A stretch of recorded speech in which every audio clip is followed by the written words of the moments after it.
Question number 20. In the practice exam, we're supposed to find all the zeros. Find all the zeros of this function. So in the homework, we graphed at desmos.com. And we saw one of the zeros. But on the exam, you're not going to be able to graph, so I'm just going to give you one of the zeros. So I'll just do it right now. X equals -1. That's how the exam will go. I'll just say, boom, x equals -1 is one of the zeros. You find the other two. We know there's 3 because there's a third power. So there must be 3 total zeros. One of them is x equals -1. Let's find the other two. How do we do it? Well, first we divide. We do the synthetic division. So we put the -1 out here. And we crank out some synthetic division. We bring the coefficients to the 1, the 5, the 6, and the 2. And away we go. Bring down the 1, multiply -1 times 1 is -1, 4. Multiply -4, 2. Multiply -1 times 2 is -2. 0 remainder. That makes sense because -1, that proves -1 really is a 0. It means it divides in with 0 remainder. So what does that leave us? 1x squared plus 4x plus 2. That means y equals that times the x plus 1. See the -1? Remember, you always do the opposite. We're basically factoring or breaking down the original x cubed function into an x squared function times an x to the first power function. How we did it is I gave you x equals -1, so you do opposite, x plus 1 in parentheses, and then we divided by the -1 and got these coefficients, which tells us the 1x squared plus 4x plus 2. So now we've almost broke it all the way down into 3 small pieces. We just now have to break this part down the rest of the way. I'm going to use the quadratic formula so to break that down. So that's step 2. We do the quad. -b plus or minus the square root of b squared minus 4ac all over 2x. So negative, this is a, b, and c here. We have a is 1, b is 4, c is 2. So -b plus or minus the square root of b squared minus 4 times a times c all over 2a. So x is -4 plus or minus the square root of 16 minus 4 times 1 times 2 minus 8 all over 2. And that equals what? -4 plus or minus the square root of 8 over 2. Now, do you remember how to break down the square root of 8? 2 times 4, 2 times 2. So the square root of 8 equals the square root of 2 times 2 times 2, right? 3 2's. That's the guts of an 8. 2 times 2 is 4 times 2 is 8. And then square root, square means 2, right? This is called x squared. Square means 2. Square roots do a 2 for 1 deal. So it's going to be 2 for 1. So 2 2's inside, send 1 2 outside, and then this other 2 is left inside. It's 2 for 1 deal. 2 inside sends 1 outside, and then they vanish. The 1 left over remains inside. So root of 8 is 2 root 2. So this is -4 plus or minus 2 root 2. Now, how do we simplify that? Well, I've told you about the Costco rule, where you can't just divide those two because it's glued to the -4. But if you do them, all 3 of them, it's okay. In fact, you need to, right? All 3 of those can be divided by 2. Divide by 2, divide by 2, divide by 2. So if we divide all 3 of them by 2, what do we get? So -4 divided by 2 is -2. 2 divided by 2 is just 1. and 2 divided by 2 is 1. And dividing by 1 doesn't do anything. And multiplying by 1 doesn't do anything. So it's just minus 2 plus or minus root 2. You don't even need this 1 on the bottom because dividing by 1 does nothing. You don't even need that 1 right there because 1 times root 2 is just root 2. So the other two answers then are minus 2 plus root 2 and minus 2 minus root 2. Those are the other two zeros, in addition to the one I gave you, negative 1. There we go. So 21. There it is. So again, so I'll find all the zeros.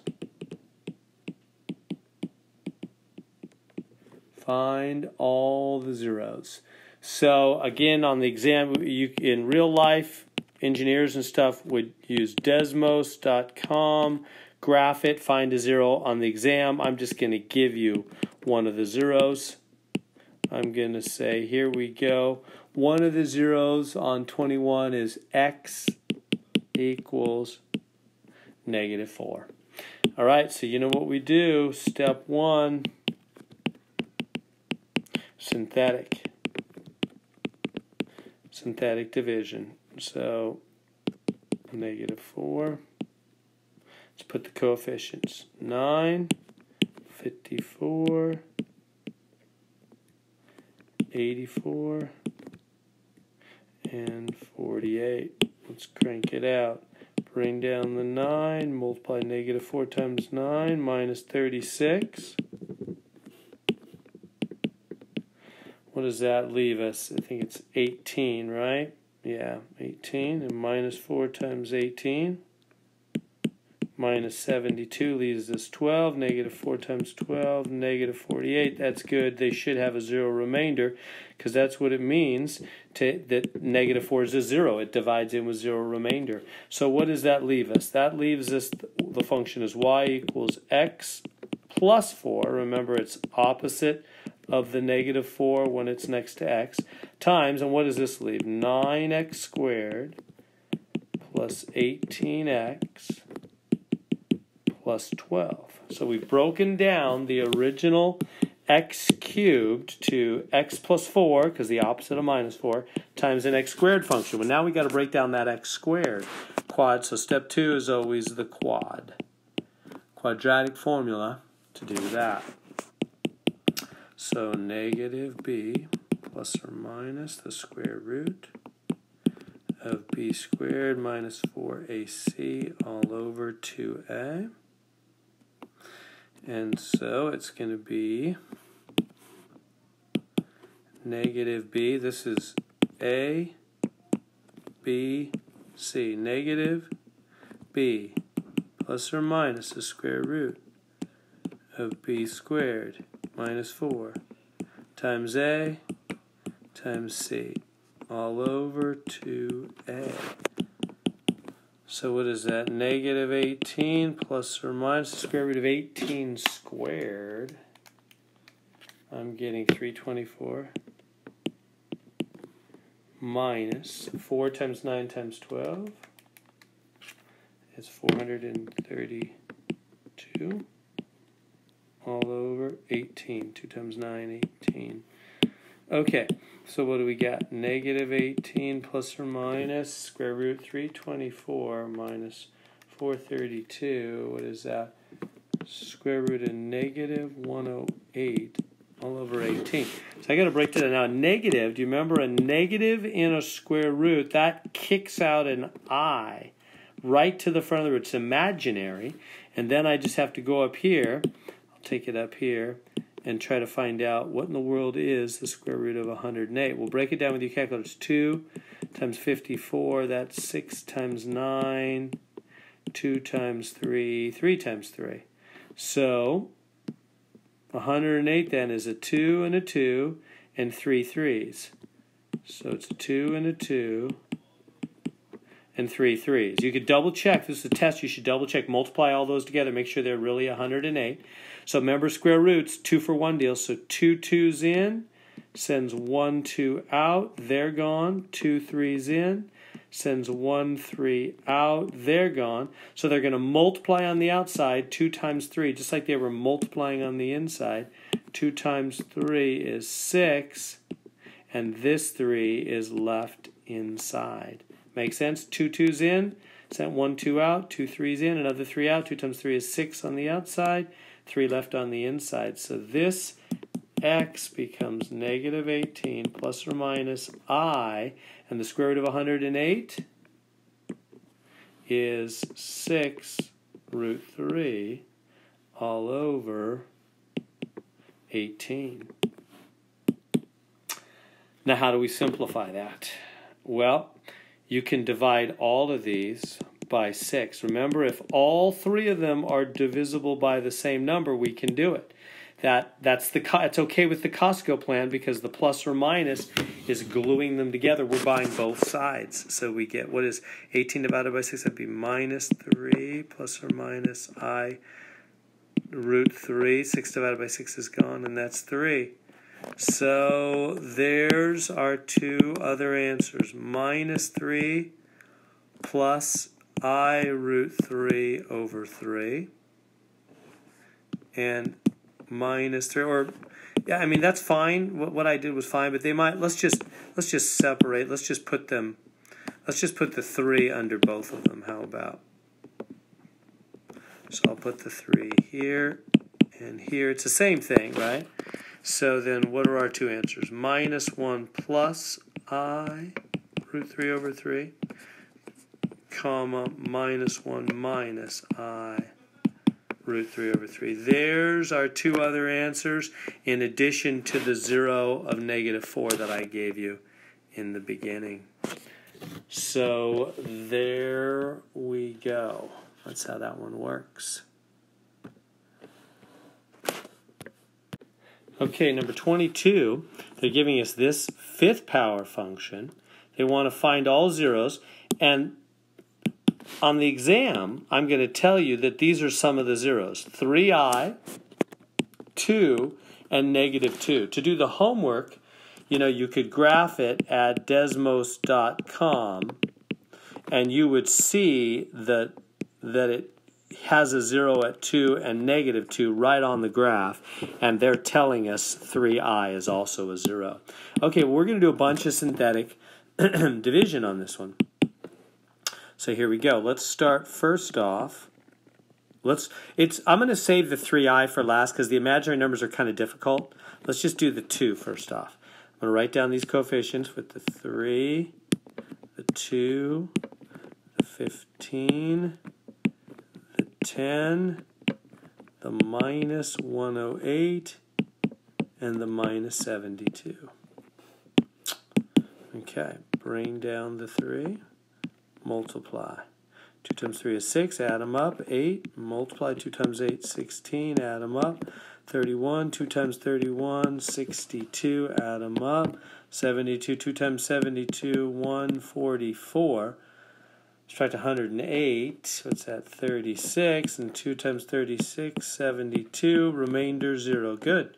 We should get a remainder of 0. So that's good. Now, we're going to keep going because we have more zeros, we can do more dividing. So I'm going to say, all right, let's do it again. And I'm going to do it, so I did the 2, now I'm going to do the minus 2. Bring down the 3, minus 2 times 3, minus 6, add them up, 2. Minus 2 times 2, minus 4, add them up, 27. Minus 2 times 27, minus 54. I think that's 18, and minus 2 times 18, minus 36, 0 remainder. Perfect.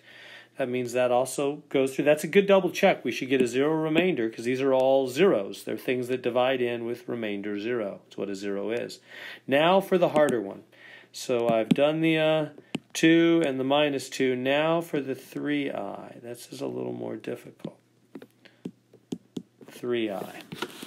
All right, bring down the 3. 3i times 3 is 9i. Add those up, we get 2 plus 9i. 3i is going to hit both of these.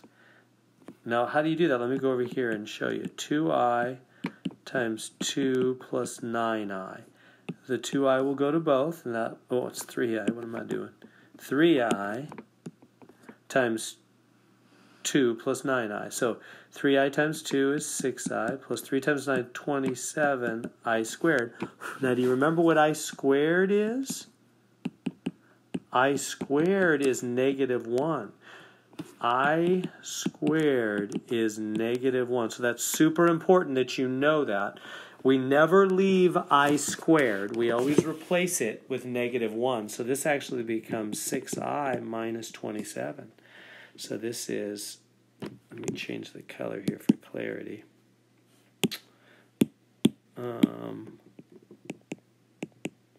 6i minus 27. Let's kind of keep these separated here. Add those up.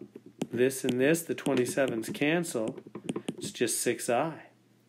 3 times 6i is 18i squared, right? I mean 3i times 6i is 18i squared. But remember what is I squared? That's going to be negative 18 because I squared is just negative 1. I squared is negative 1. So that's, oh, so sorry. That's not right. So this is, 18i squared is negative 18, and sure enough, 0 remainder. Perfect. Good double check. It had to come out 0 remainder, or it wouldn't have been correct to there. Now, at this point, you need to know a special fact about these kind of polynomials. Let me write it somewhere clear for us. Basically, here's the deal.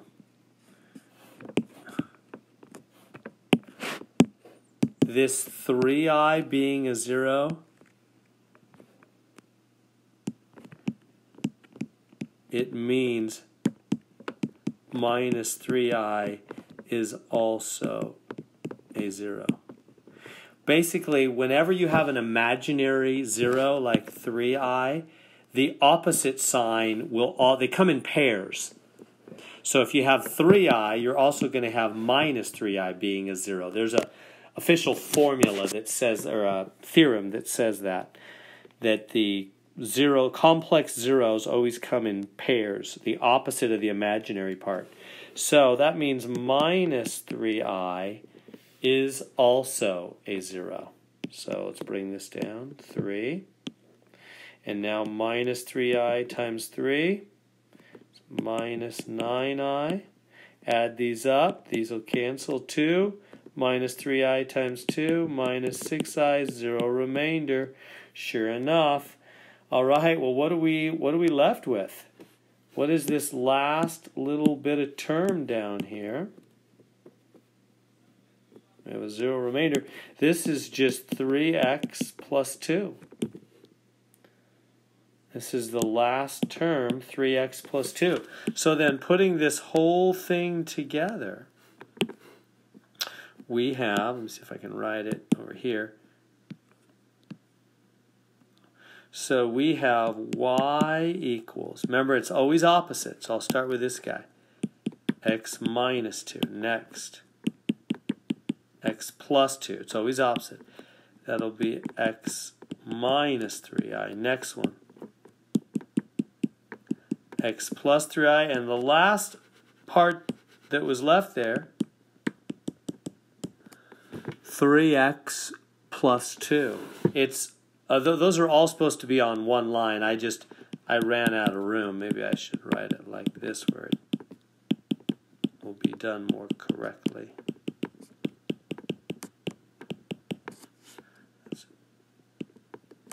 And there we go. It's not a fraction. There we go. There's the answer. We broke that x to the 5th. We broke it all the way down into 1, 2, 3, 4, 5 different parts. We knew from the beginning that 2 and negative 2 were zeros, and they told us negative 3i was a 0, so the opposite, positive 3i is 0. We just divided them all, and the last thing remaining was 3x plus 2. There we go. That's a tedious problem. So let's go back to 23. So 23. For each function, determine the long-run behavior. So we're interested in horizontal asymptotes. What's a horizontal asymptote? It's a horizontal line that the graph levels off at, way off to the right or way off to the left. So it's a horizontal line, it's a leveling line. The graph levels off at that height, way off to the right or the left. So that means you got to let x go to infinity or negative infinity. So I'm going to plug in x equals 100. That's what they mean by long run behavior, way off to the right. So if you plug in like x is 100, what's gonna happen? So if I take this first one, I plug in 100 here. This is y equals, and plug in 100 there. What am I going to get? I'm going to get 100 squared plus 1 over 100 squared plus 2. Well, 100 times 100 is 10,000, right? Because it's 2 zeros, throw on 2 more zeros, 4 zeros, 10,000 plus 1. And 10,000 on the bottom also plus 2. So in other words, that's 10,001 over 10,002. Basically, and if you divide that on your calculator, it'll be 0.9999999. It's basically 1. It's basically 1. It's getting, it's really, really close to 1. Now, I'm supposed to go to infinity with x. You know, way off to the right, way over here.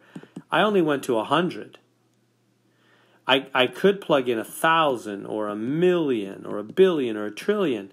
And you see, I just plugged in 100 and it got really, really close to 1. So it's getting closer and closer and closer to 1 as you go to the right forever.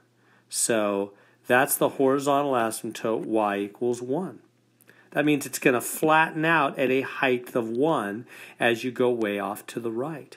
All that matters is the x squared over the x squared. The plus 1 and the plus 2 don't matter at all when you're going way off to the right, plugging in like 100 or 1,000. Next one, let's do the next one as well. So y equals, and I'm going to plug in 100 squared over 100 to the third. So we're going to get 10,000 plus 1. 100 cubed, that's 6 zeros. 2 zeros, 2 zeros, 2 zeros. That's 1,000,000 plus 2. So y equals 10,001 over 1,000,002. If you divide that in your calculator, you'll get a really small, like I don't know what, something really small. 10,001 divided by 1. 1,000,002. I'm getting, well, I got 0.01. I got 0.01 with some other zeros after it. So in other words, it's getting really, really, really tiny. It's basically headed to 0. What that means is the graph is flattening out. As you go to the right, it's flattening out at a height of 0 as you get close, as you go way off to the right, like at 100. And we're going to infinity. We're saying, what does it do as you go way off to the right? Is there a leveling off? Yeah, the bottom is getting way bigger than the top. That's why it came out so low, 0.01, basically 0. Because you see, the bottom has a bigger power than the top. So if the bottom's more powerful, it's going to make the denominator bigger. And when the denominator's bigger, the fraction gets really tiny. When you divide by a really huge number on the bottom, it basically is heading to 0. So that one's y equals 0. Now the third one here, plug in 100 again. 100, 100.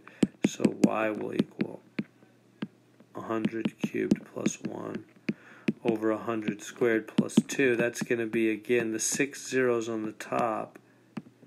1,000,001. When you add the 1, and the bottom is going to be 10,002. If you divide that in your calculator, you get something really big.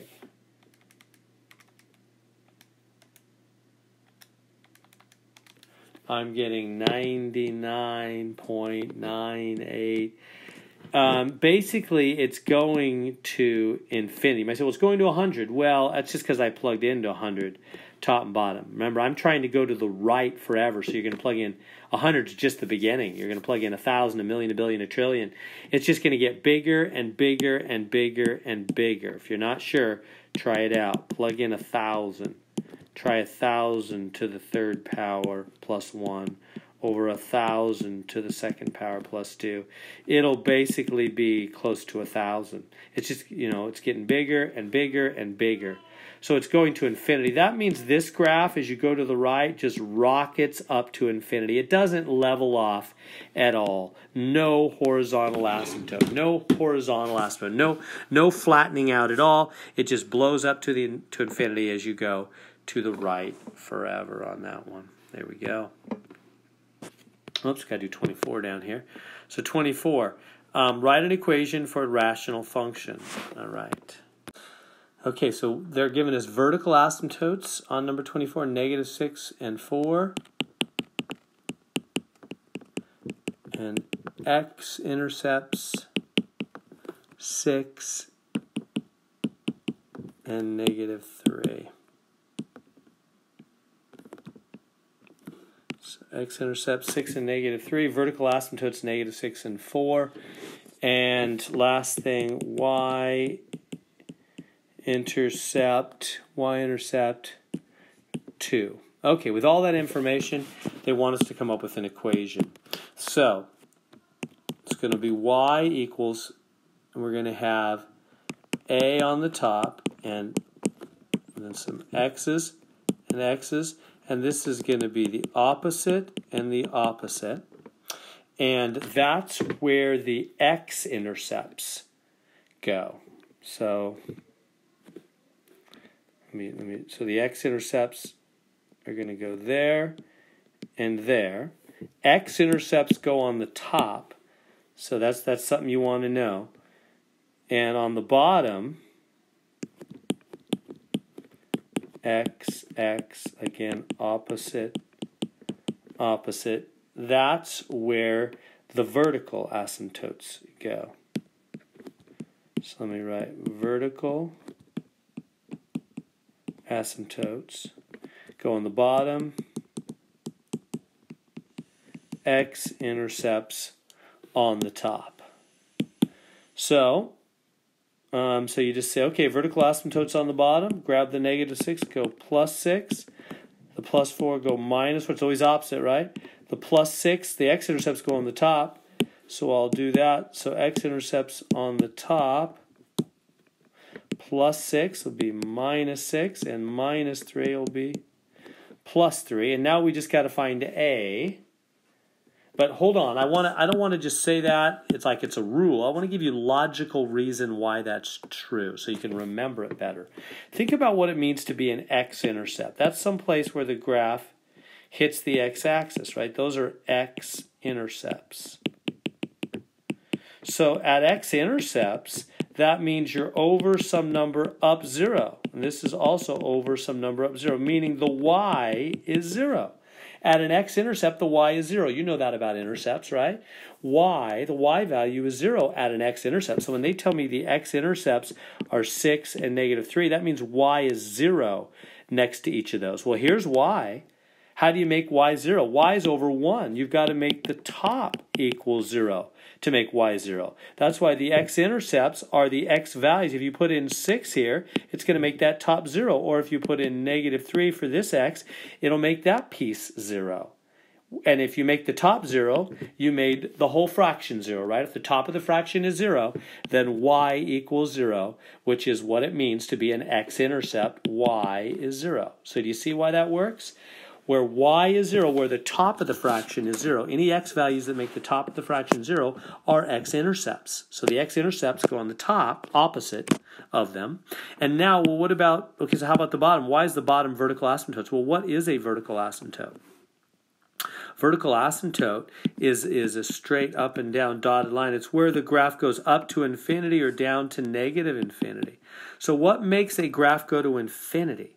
Well, this is a fraction. How does a fraction go to infinity when the bottom is 0? Are you aware of that? When the bottom is 0, it goes to infinity. Why? Well, because remember, a fraction is dividing, right? 10 divided by 2, you know it's 5 because 2 goes into 10 5 times. So what's 10 divided by 0? How many times does 0 go into 10? It goes in forever, not 0 times. No, it goes in and in and in and in and in forever. Infinity. You see, 0 on the bottom is what makes a vertical asymptote. So the vertical asymptotes are the numbers that would make the bottom 0. Like -6, put a -6 here, makes the bottom 0, makes the whole fraction infinity, vertical asymptote. Or 4, put a 4 in there, that also makes the bottom 0, makes the whole fraction go to infinity. It's a vertical asymptote. Okay, so with that in mind, that's why it's the case. So remember, bottom of a fraction 0 goes to infinity. Those are vertical asymptotes. And top of a fraction 0 means y is 0. So those are x-intercepts. So now we got to find a. You know what to do to find a. We're going to plug in. To find a, you're going to plug in the y-intercept. So that's the point 0, 2. Again, remember, intercepts always have the other letter 0. So x is 0, y is 2. Plug that into our equation. We have y equals a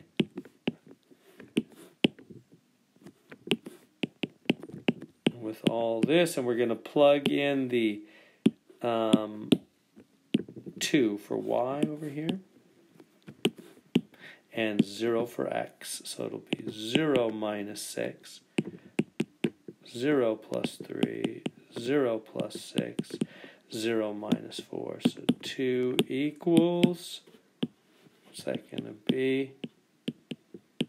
Minus 6 times 3, 6 times minus 4. Bring it up here. And I'm getting 2 equals a times minus 18 over minus 24. Reduce that fraction. 2 negatives make positive. Divide by 6, top and bottom. That's a times 3/4. Now, how do you finish solving for a there? Well, let me see what happened here. So I plugged in.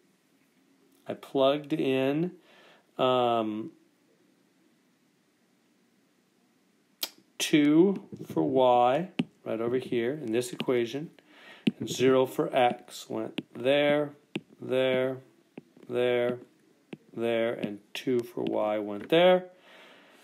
Clean it up. That's minus 6 plus 3, 6 minus 4. That multiplies 6 times minus 3 is minus 18, minus 24. Divide top and bottom by 6. We get to here. Now, how do you finish solving for a? Multiply by the upside down. 4's cancel, 3's cancel. Just 2 over 1. 2 times 4 is 8 divided by 3.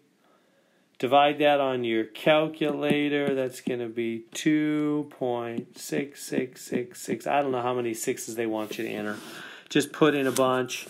We've got a, we're done with this problem. That's a long one. All right, on to 25. So 25, they're giving us a graph, and they want us to figure out from the graph what the equation must be. Well, notice here's an x-intercept. So x-intercepts go on the top, don't they?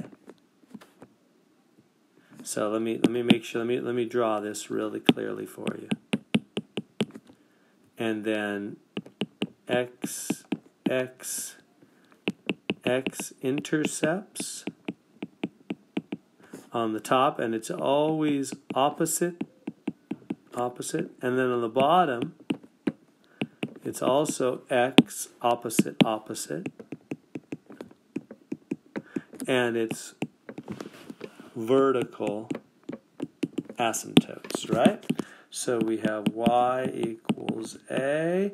What's the x-intercept? There's the only x-intercept. And notice it just passes through. So it's first power because it just passes through. It doesn't bounce.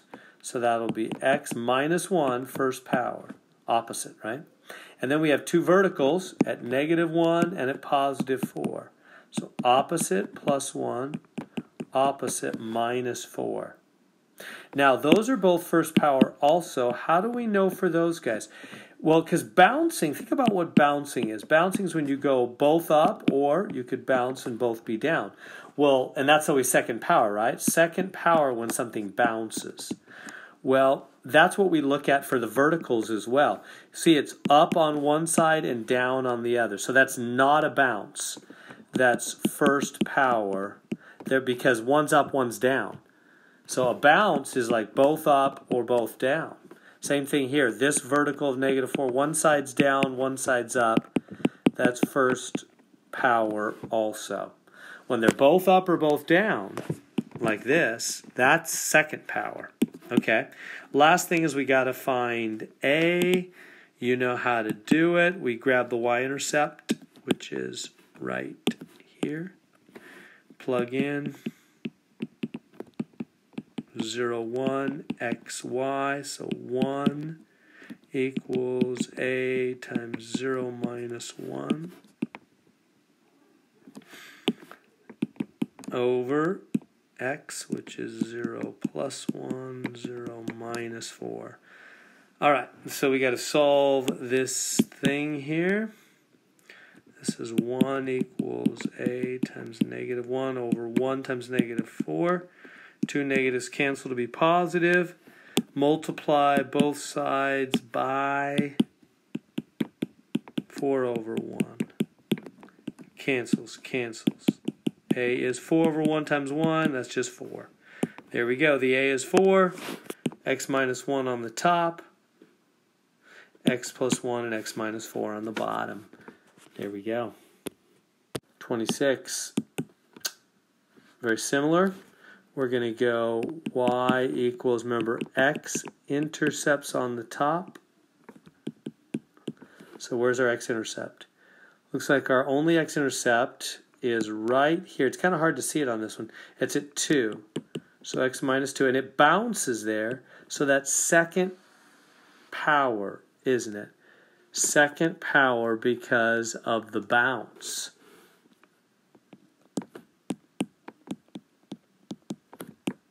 Second power.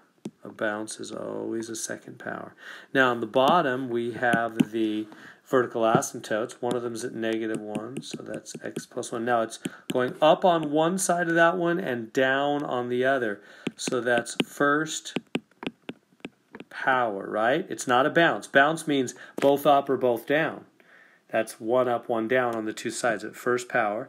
The other one, x equals 3, opposite minus 3. But notice both are up on both sides of it. That's like a bounce, kind of. It's a it's the way an asymptote bounces. Second power. Second power on that guy. Okay, now we plug in the y-intercept like usual. They're telling us the y-intercept right there. This is the x, that's the y. Plug in 0 and 0.3. So plug in the 0.3. So let's do that. 0.3 is A times, and then plug it in 0 for x. 0 minus 2 squared over 0 plus 1, 0 minus 3 squared. Okay, so what's that? This is A times 4 over 1 times 9. How do we solve for A? Multiply by the upside down. 9/4, 9 will cancel 9, 4 will cancel 4. A is low. And use your calculator. Take 9 divided by 4 times 0.3. You'll get 0.675. So there's the A. X minus 2 squared on the top. X plus 1, X minus 3 squared on the bottom. Okay, so this one they want us to work backwards. They're starting us with the formula. So remember, the top is the x-intercepts. So that would be x is positive 1, right, because it's opposite. So this has a positive 1 x-intercept, positive 1 x-intercept. Let's see the other two answers. Oh, this one's at -1. No. That's a no-go. And this one's at -1. That's no. So it's not those two. Those two are for sure wrong. Okay. So let's go back then and try the next part. So in the bottom, then these are the vertical asymptotes. Remember opposite, so -1 and +4. -1 and +4. That's right. -1 and +4. So those guys are right. Those are the right answers there on that. So now it's one of those two. So how do we determine which one? Well, this one has a y-intercept of -2. This one has a y-intercept of +2. Which one is correct? Well, the y-intercept, remember, x and y-intercepts, the opposite letter is 0. Plug in x equals 0 and take a look. So put a 0 here, 0 here, 0 here. This is y over there.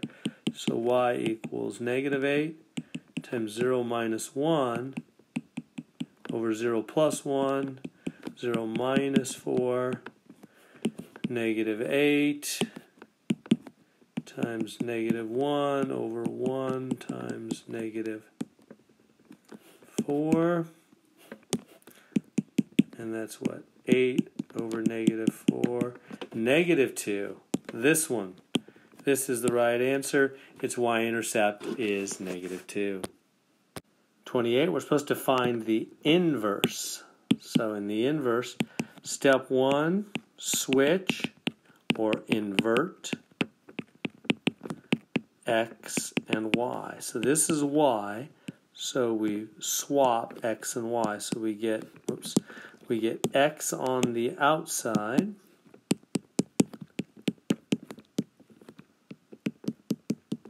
y on the inside. Step 2, solve for y. So now we got to get y alone.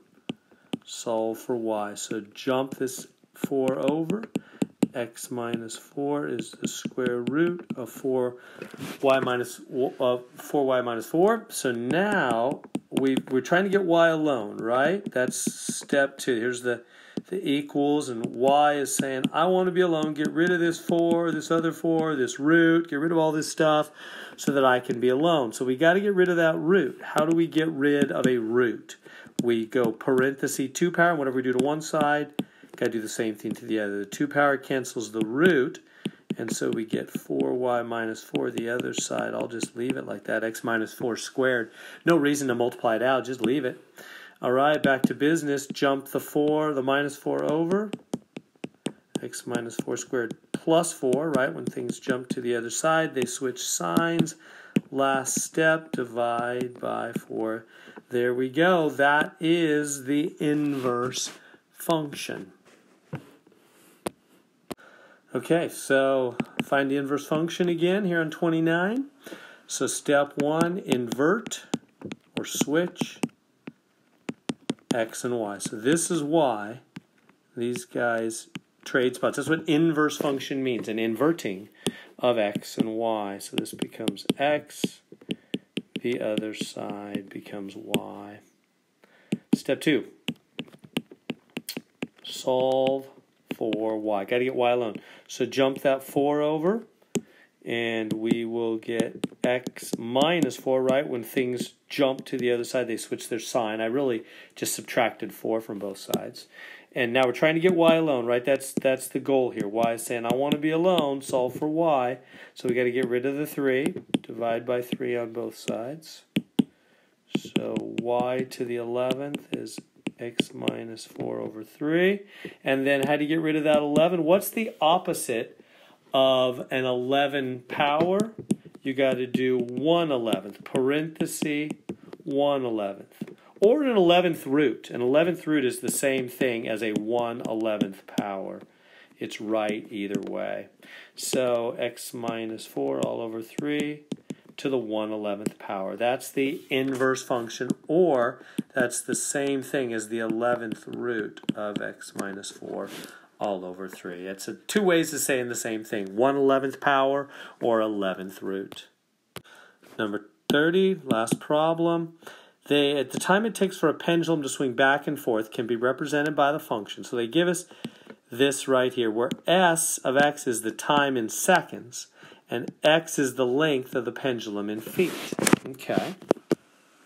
So how many seconds will it take for a 3-foot pendulum to swing back and forth one time? 3-foot pendulum. X is the length of the pendulum. So they're basically saying x is 3. Plug it in. So take that formula, plug in x is 3. So we'll get 2, just to the right side, right? 2 pi times, because that's what the function equals. It equals the right side.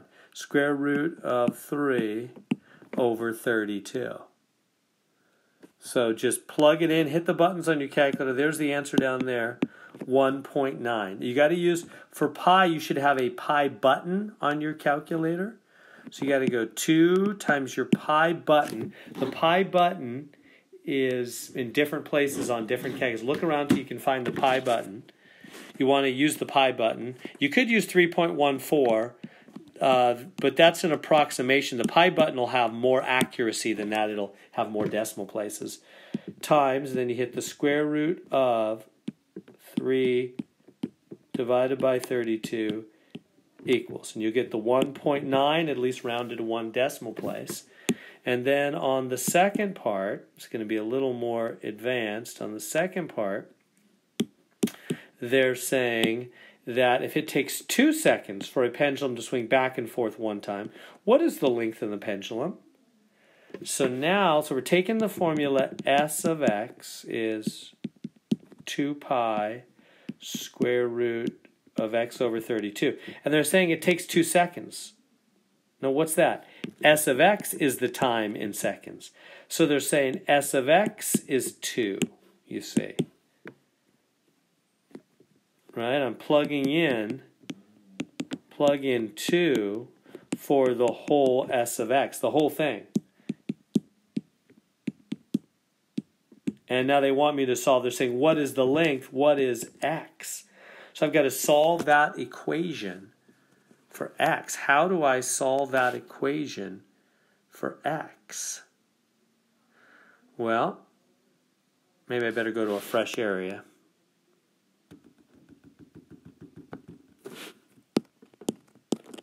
So we have 2 equals 2 pi square root of x over 32, and we want to get x alone. So first step, let's divide off the 2 pi. Get rid of that. And here the 2's cancel, so it's 1 over pi equals the square root of x over 32. Now we're trying to get that x alone, so we got to get rid of the root. What's going to get rid of the root? 2 power. Both sides. 2 cancels the root out.